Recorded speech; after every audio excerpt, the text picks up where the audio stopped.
All right, let's discuss this latest from the CBN, and joining me to do that is financial analyst Nnaemeka Obiaraeri. Many thanks for your time, Mr. Obiaraeri, on Business Tonight. Yes, I would say that this is long overdue, but thankfully it will be bygone to hard copy.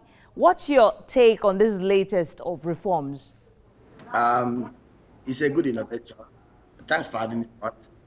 The Central Bank of Nigeria, led by Nnaemeka, over the last 1 year, has actually devised very creative, very disingenuous foreign exchange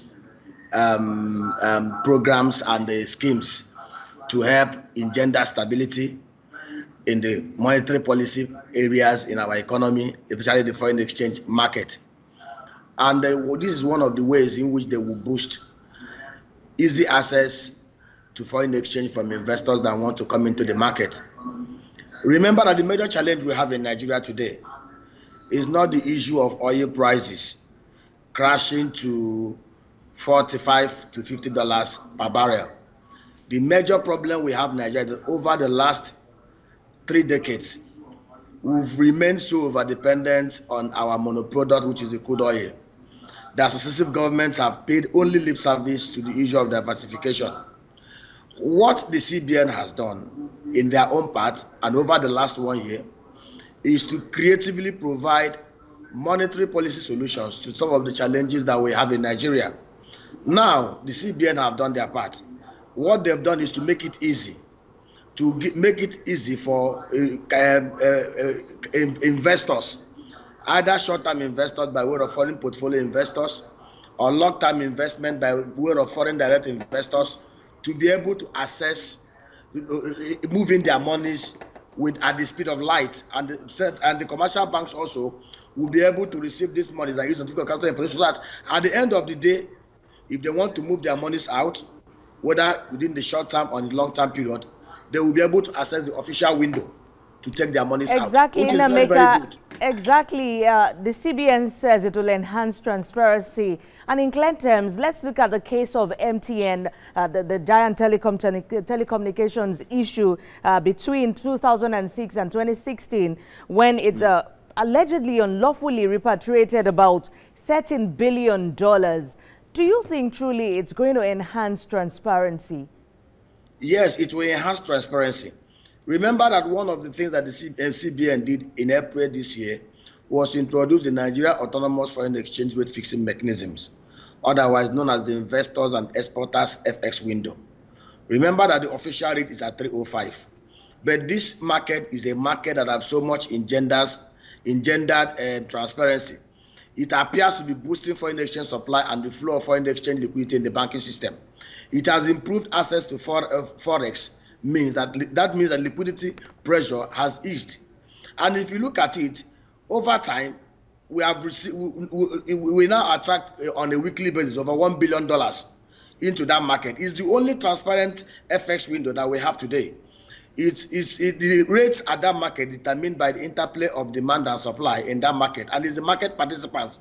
We selected banks who act as intermediaries in clearing this fund.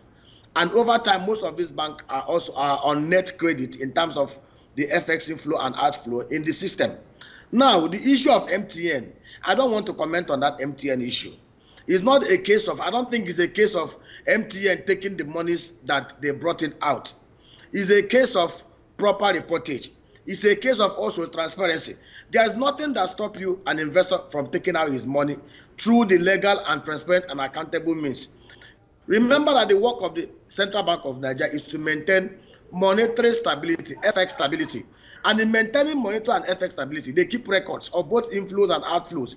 It helps them to do what we call gap management in the FX window. All right. Now that the Central Bank of Nigeria, on their own part, are playing the needed role, are taking the lead creatively, disingenuously, because though most of what they are doing sometimes affect liquidity in the local market, especially in the Naira market, but they are doing their best. Okay, and one of the shortcomings and one of the challenges. Okay, the CBN is doing its best now. How do you think this will fasten our recovery process? Nigeria just exited recession. With this latest reform, how do you think it will fasten our recovery process? Now, let me tell you what has happened here. With the Central Bank of Nigeria providing stability in the monetary policy window, with the Central Bank of Nigeria providing stability in the foreign exchange market, it is now left for the fiscal managers, those on the fiscal side, the ministries, the department, and the agencies, to play their parts critically and to take advantage of this openness in that system. Take, for instance, here, I just listened to a program before this session where the Minister for Agriculture mentioned that we consume over 100,000 heads of cattle every day. If you multiply 100,000 heads of cattle by about 120,000 naira, which is conservatively, that means we consume almost about 12 billion naira worth of cattle every day. And we consume about 4.3 trillion heads of value of cattle every year. He talked about $600 million being spent, which we spend every year importing fish. He talked about $5 billion, which we spend every day importing rice. Remember, the issue we are talking about here is the issue of demand and supply. Is the interplay of demand and supply that determines the value of any local currency in relation to other foreign currencies. The only way we can help the Central Bank of Nigeria, especially the ministries, the parliament, and agencies on their own part, is to ensure that we diversify in very scientific ways. I give you this instance. He mentioned Aliko Dangote doing rice mill in other areas. But what is the government on their own, from the ministries, from the department, from the agencies, doing to support growing of rice in a way that we can scientifically say over the next 1 or 2 years, we are going to produce enough rice in Nigeria that we will no longer need to import, but to export rice. Okay, we'll leave it at that, Nnaemeka Obiaraeri.